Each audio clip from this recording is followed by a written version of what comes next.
Hello বন্ধুরা, তোমরা সবাই কেমন আছো? আশা করি ভালোই আছো। আজকে আমি পারোজ কিচেনে তোমাদের জন্য নিয়ে এসেছি হচ্ছে সয়াবিনের কোফতা। আর আমি সেটা আজকে তোমাদের করেই দেখাবো। তো আমি তার জন্য মিক্সার গ্রাইন্ডারে ব্লেন্ড করে নিয়েছি অর্ধেকটা হচ্ছে সয়াবিন, আর আমি ব্লেন্ড করব হচ্ছে অর্ধেকটা সয়াবিন। তো আমি আজকে তোমাদের সয়াবিনের কোফতা করেই দেখাবো। তো ঠিক আছে বন্ধুরা, আমার এই ভিডিওটা দেখার জন্য আমার এই চ্যানেলটাকে অবশ্যই like, comment, share and subscribe করতে কিন্তু ভুলবে না।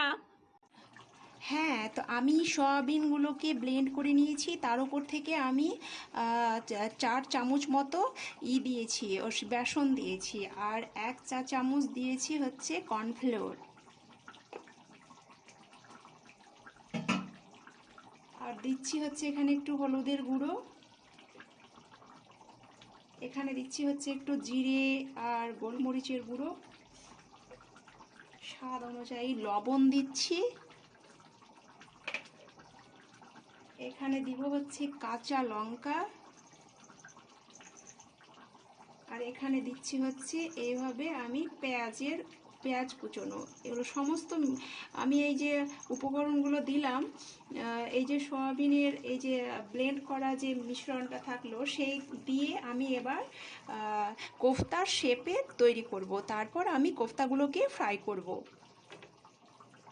হ্যাঁ বন্ধুরা, আমি যে সয়াবিনের কোফতাগুলো ব্লেন্ড করে নিয়েছি, সমস্ত মশলা যে যে উপকরণ লাগে সবটাই দিয়েছি। তারপর আমি এগুলোকে এবার ডিপ ফ্রাই করছি। দেখো আমি ঠিক এভাবে প্যানে করে ফ্রাই করে নিচ্ছি। এরপর আমি এবার এগুলোকে বানাবো। লবণ দিয়ে দিলাম, সবগুলো মিক্স করে নেওয়ার পরে একটু জল দিয়ে আমি এবার কোফতাগুলোকে রান্না করে নেব। কোফতাগুলো পেঁয়াজ বেরেস্তার উপর থেকে দিয়ে দিলাম, একটু হলুদ দিয়ে দিলাম, ভেজে রাখা আমি দিয়ে দিয়েছি এখানে হচ্ছে আলু,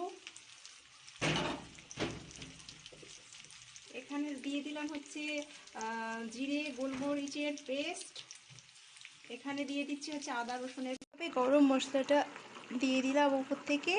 এবার হচ্ছে কি যে আমার কোফতাটা কমপ্লিটেড। দেখো আমি নিয়ে চলে এসেছি হচ্ছে যে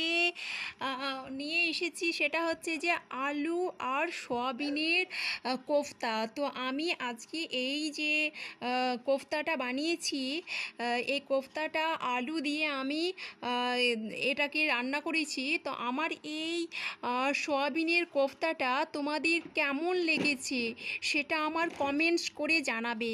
তো ঠিক আছে বন্ধুরা, আমার এই ভিডিওটাকে দেখার জন্য আমার এই চ্যানেলটাকে অবশ্যই তোমরা like, comments, share and subscribe করতে ভুলবে না। তো ঠিক আছে বন্ধুরা, দেখতে থাকো আমার সয়াবিনের কোফতা। ওকে, বাই বাই।